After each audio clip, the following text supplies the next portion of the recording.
다들 그 영상 보시느라 주말에 사실은 다들 바쁘셨을 것 같습니다. 이재명 대통령이 첫 양자 외교 방문지로 일본을 선택을 했잖아요. 그래서 정말 미래지향적인 협력과 상생을 위한 공동의 의지를 확인하는 양국 공동 선언문도 17년 만에 나왔습니다. 이재명 대통령은 극일이나 반일이 아닌 화일, 일본과의 화합 정책을 천명을 했는데요. 사실 이것도 이시바 시게루 총리가 일본 총리이기 때문에 가능한 얘기겠죠. 그래서 1998년 김대중 오부치 선언을 잇는 그런 내용이 공동선언문에 포함이 됐습니다. 사실 이번 방일은 이재명 대통령의 통큰, 큰 희생을 각오한 이시바 일병 구하기였다.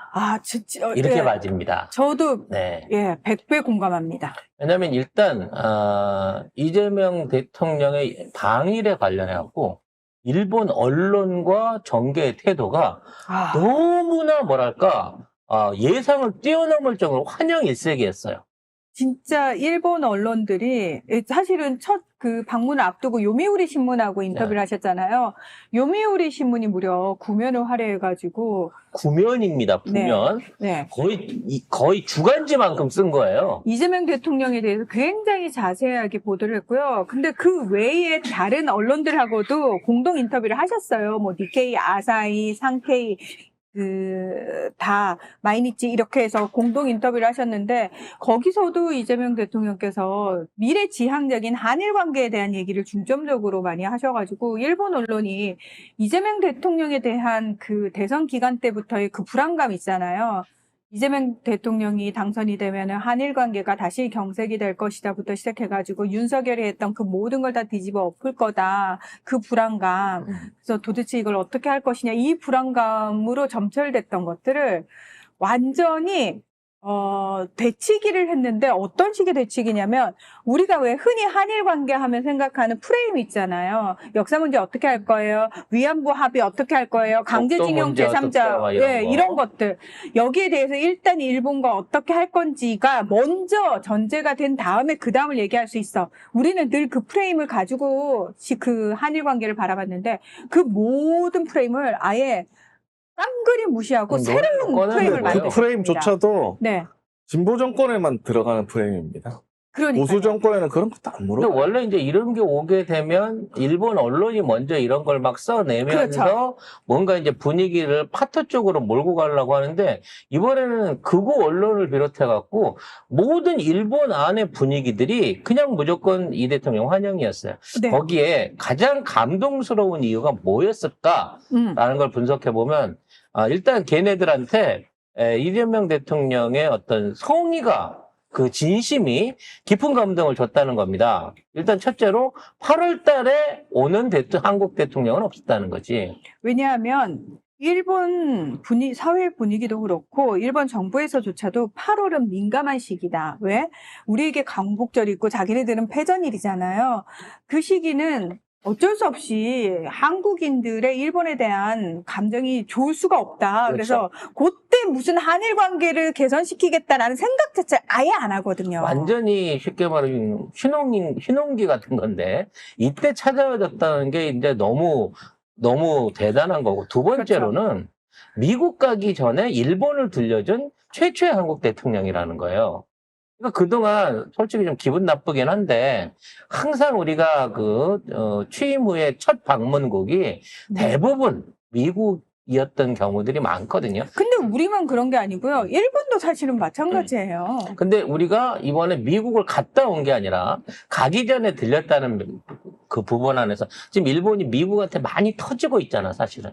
그런 면에서 먼저 한국을 만나게 된 게 일종의 한일 관계, 우호 관계를 통해 갖고 미국을 어느 정도 견제하거나 미국과 어떤 협상을 이어갈 수 있는 이러한 구조를 한국과 일본이 만들어가고 있다라는 면에서 이번에 방문이 특별하게 받아들여진 거예요. 그래서 일단 일본 언론이 이재명 대통령 개인사부터 시작해가지고 이재명 대통령을 자기네들이 가장 존경하는 말하자면 입지전적인 과거 총리하고 비교를 하는 등 최고의 어떤 평가를 했고요. 영부인한테 대해서도 굉장히 좋은 평가들을 했습니다. 일본 언론이 일단 굉장히 호평으로 돌아섰기 때문에 지금 사실 막판까지 이시바 총리에 대해서 자민당 내에서 끌어내리려고 굉장히 그 많은 일정들이 준비되어 있었는데 일단 그 일정 뭐 외교 일정 때문에라도 9월로 초로 미루겠다라고 얘기를 했는데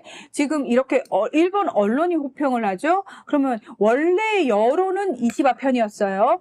그러면 여론은 더 좋아질 거 아니에요. 그러면 자민당 내에서도 계속 이시바 나가 이걸 하기가 정치적으로 상당히 부담이 되는 상황을 이재명 대통령이 만들어줬습니다. 쉽게 말해서 이시바 총리를 만나 두 번 만나니까 친구 같아요부터 시작하면서 일단 기본적으로 남북 관계, 그다음에 그동안 잘 언급하지 않았던 납북자 문제, 그다음에 여러 가지 뭐 과거사 문제, 대북 공조, 그리고 셔틀 외교로 자주 보자 이제 이런 얘기를 했단 말이에요. 근데 그렇지. 원래 이제 일본에서는 이거 이번에 이재명 대통령이 말하자면 이시발 까면 거봐 너는 외교도 못해라고 까고 가려 그랬는데 일단 너무 한일 관계가 급속하게 좋아지면서 뭔가 이제 한국의 실무적인 접촉을 꺼내놨단 말이에요. 왜냐면 윤석열은 뭘 구체적으로 같이 합시다가 아니에요. 술만 퍼먹기 바빠. 원하시는 게 뭐예요? 그러면서 우동집 가서 맥주 먹고 술 먹는 거 말고는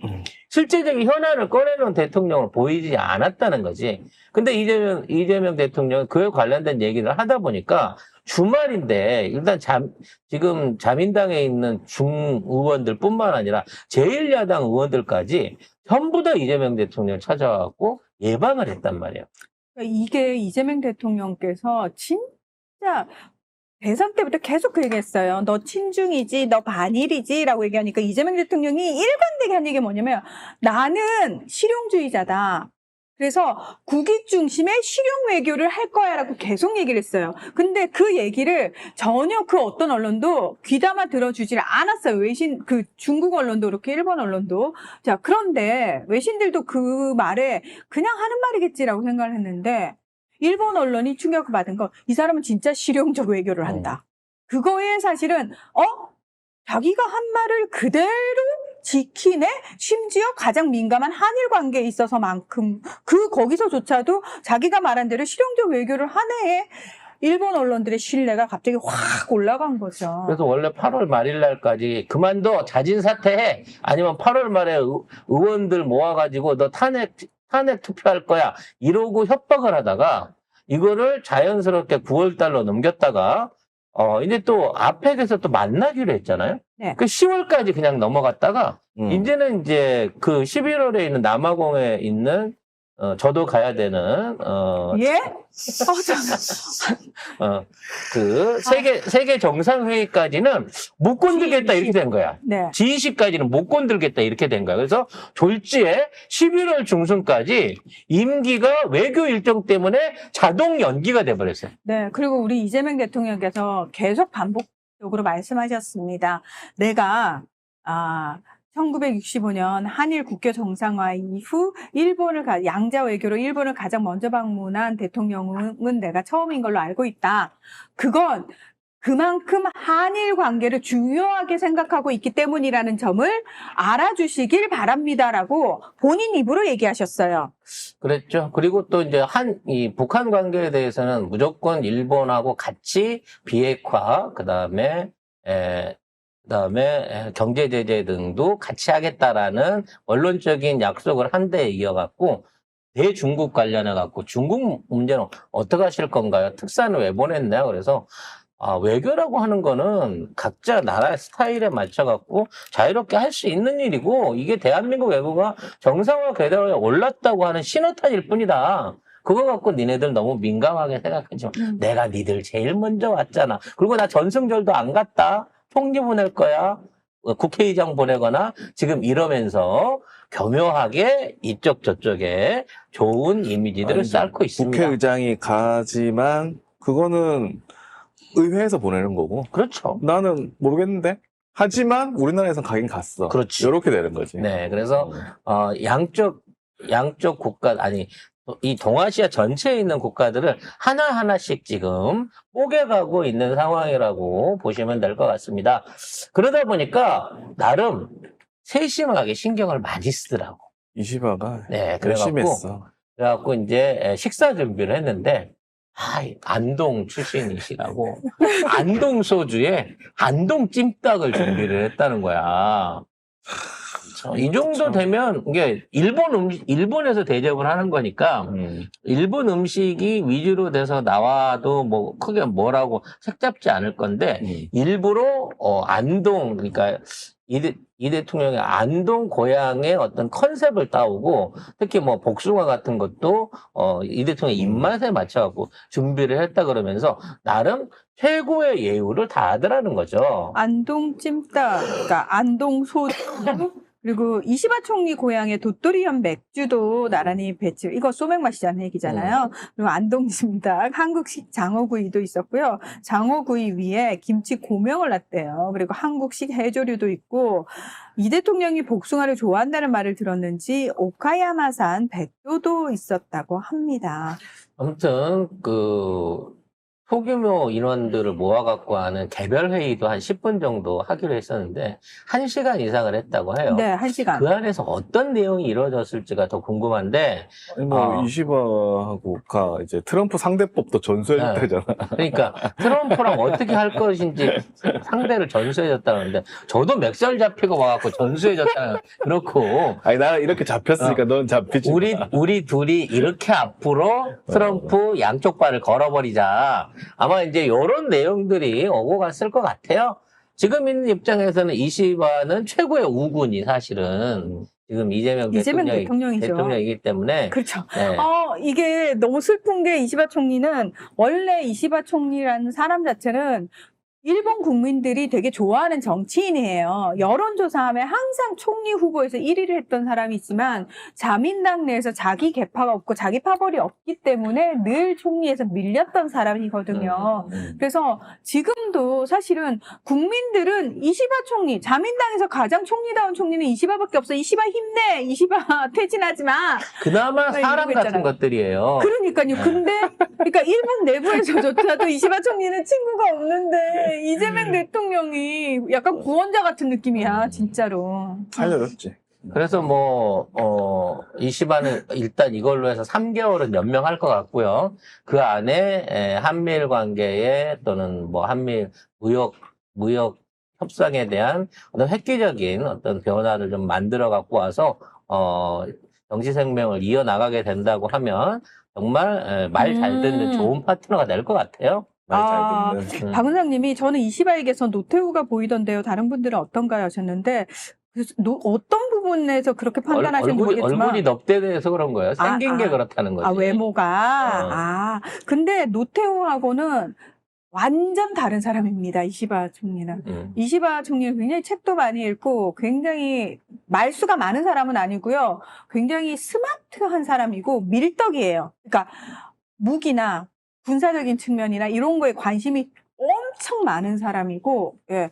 그리고 사람들하고 술 마시고 이렇게 떠들고 허세 떠는 것보다는 혼자 조용히, 그러니까 본인이 약간 책을 읽거나 본인의 관심사에 집중하는 걸 더 좋아하는 스타일의 사람? 네. 그리고 약간 점잖은 스타일이라고 보시면 돼요. 그래서 이제 일부 기레기들이나, 이재명 대통령을 반대하는 세력들은 구체적인 성과가 없지 않냐부터 시작해가지고 뭐 한일 관계를 원론적으로 퇴행했다, 역사 문제에 대해서 다 양보했다 이런 식으로 비난을 하는데 양보한 거 하나도 없어요. 지금 진짜 오쿠보 이후에 처음으로 김대중 오쿠보 이후에 오부치요. 네. 누구야? 김대중 오부치 이후에 처음으로 사과와 반성에 대한 선언 내용들을 계승하고 발전시킨다라는 얘기를 했기 때문에 사실은 이게 김대중 오부치 선언 이후로 계속 악화됐던 한일 관계에 대한 아주 극적인 진전, 뭐랄까, 이보 후퇴했던 것들을 제자리로 갖다 놓은 거고, 그렇죠. 여기에서 더욱 나아가겠다라는 어떤 각오와 자세를 보여줬다고 볼 수 있는 거죠. 그러니까 지금요, 정말 냉정하게 말씀드려가지고, 아니, 우리가 이시바를 이렇게 왜 띄워줘야 돼? 라고 얘기하는데, 이시바가 총리인 게 우리한테 유리해요. 그리고 지금 댓글에서도 쓰신 분이 계신데, 이시바가 총리일 때 이용할 것들이 그렇죠. 굉장히 많습니다.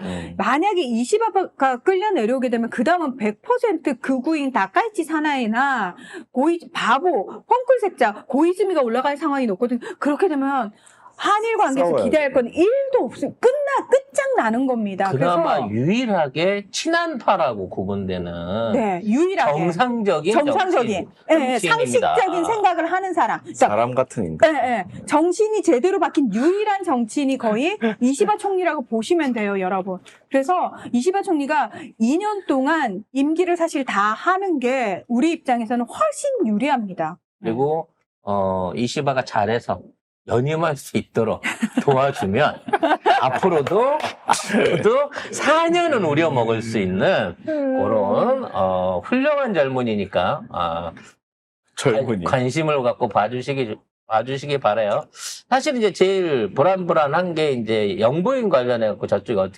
어떻게 평가를 할까였어요. 왜냐면 우리 쪽 지난번 영부인이 하도 거기가 많아가지고 또 스캔들 기사 나오고 감옥을 갔네 어쩌네 하고 막 비교 기사 나올까봐 사실 그것 때문에 이제 북경에 갈까봐 많이 걱정을 했거든요.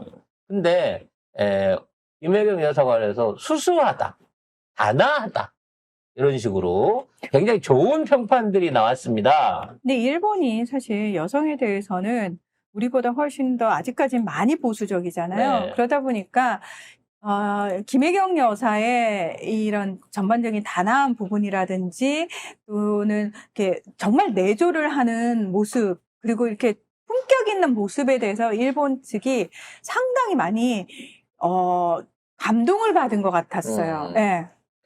특히나 그 매듭 같은 거를 같이 전통 매듭 같은 거를 같이 해보면서 어떤 교류를 가진다든지 의상이라든지 또 우리 전통 놀이개 같은 것들을 통해 가지고 우리 문화적인 부분 또 지금 한참 유행하고 있는 한국 K 한류에 대한 부분들을 정말 잘 일본 국민들한테 보여줄 수 있는 어떤 그런 계기를 만들지 않았나라는 생각도 듭니다.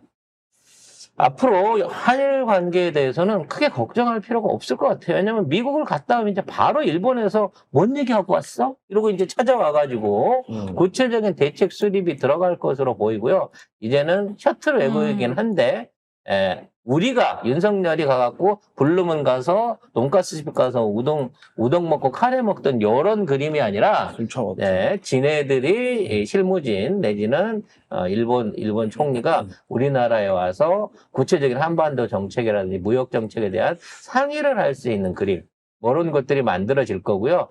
사실 뭐 일본이 그렇게 감정적으로 이쁘진 않지만 적으로 놔두면 껄끄럽고 같은 편으로 동맹을 맺으면 중국하고 맞붙어도 될 만큼의 어떤 이제 한일 동맹이 이루어지게 된다면 중국이 또 굉장히 껄끄러워할 수 있는 또 계기가 생긴다는 거죠. 그렇죠. 네, 그래서 그런 부분들을 외교로 적절하게 잘 활용하실 수 있을 것으로 보여집니다. 30초님이 정확하게 표현하셨어요. 일본이 패전인 줄 아는 사람. 맞아요. 이시바 총리는 적어도 그런 상식은 있는 사람이라는 게 사람이라는 거지. 예, 진짜 그 사람다운 사람 찾기 너무 힘들잖아. 일본 정치인, 자민당 정치인 중에서. 사실은 DJ 오부치 선언을 개성한다는 이야기를 일본 총리한테 끌어낸 것만 해도 사실은 이재명 정부 칭찬받아야 되는 일이에요. 이게 얼마만이에요? 김대중 정부 이후에 계속 후퇴하고 야스쿠니 신사 들어가고 사람 긁고 이지랄 하던 게 벌써 그러니까. 20몇 년이 됐는데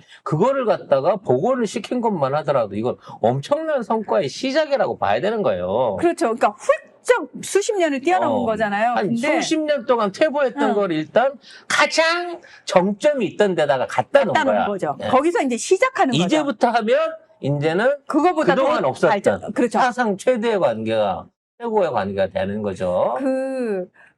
이제 일본에서 미국으로 가는 그 대통령 전용기 공군 1호기 안에서 기자들하고 간담회 하셨잖아요. 이재명 대통령께서.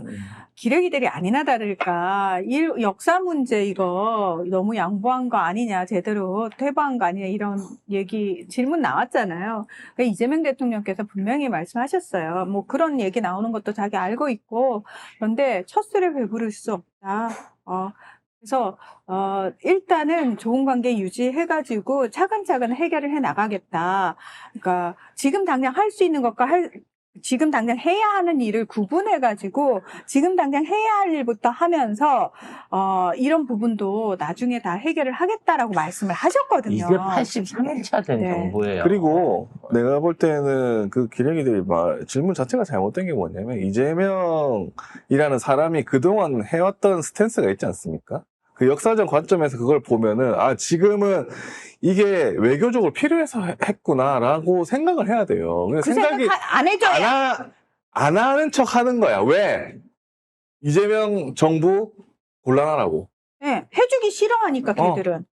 그거예요. 그럼 어떡하라고. 거기 가서, 외교하러 와가지고, 위안부도 문제는 너희들 잘못했고, 뭐, 막 붙여, 그러면? 그 외교하러 간 거야? 싸움하러 간 거지?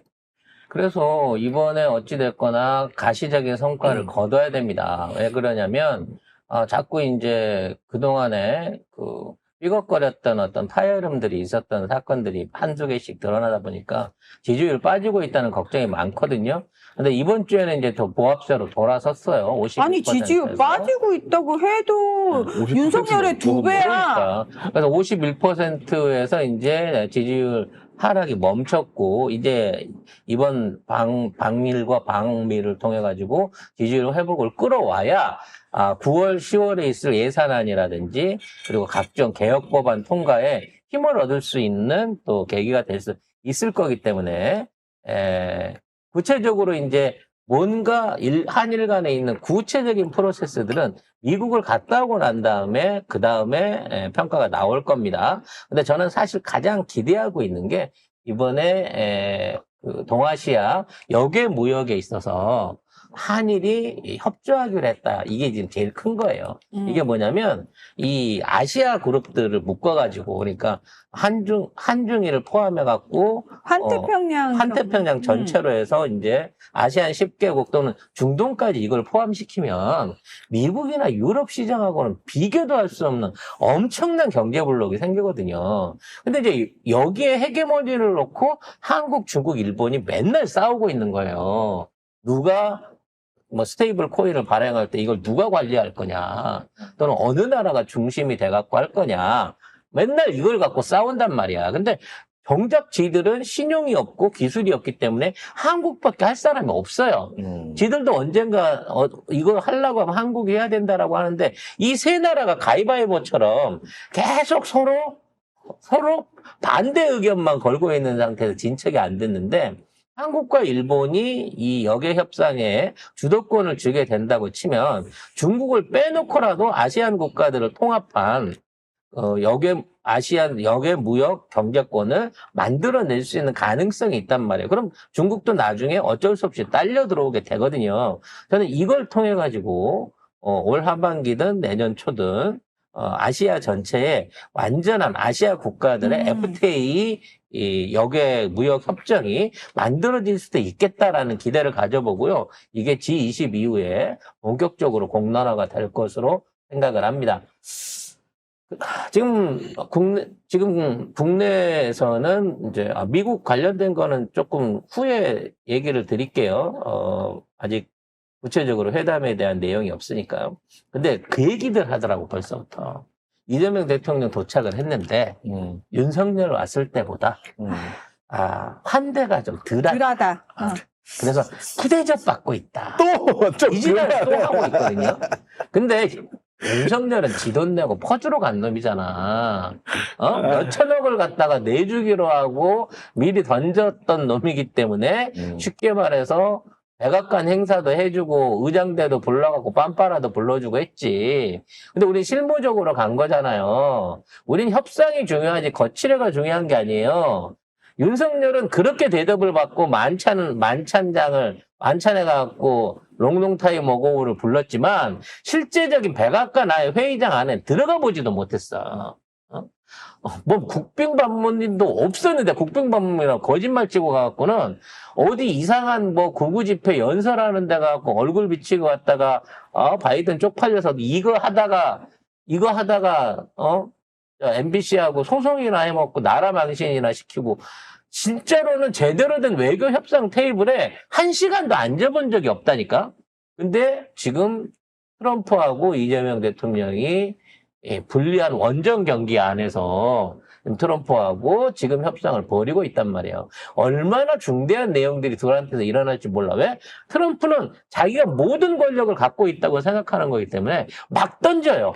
막 제안을 이것저것 다 던져가면서 저한테 유리한 걸 끌어내기 위해서 매우 공세적으로 나설 거라고 생각이 됩니다. 이거를 이재명 대통령과 우리 외교팀이 어떻게 끌어나갈지 참 걱정되고 고민이 되는 부분이에요. 물론 좋은 결과가 있을 거라고 생각하지만 제 걱정은 얼마나 많은 부분을 우리가 얻고 얼마나 많은 부분에서 양보를 받아낼 수 있을 것이냐, 요 부분인 거예요.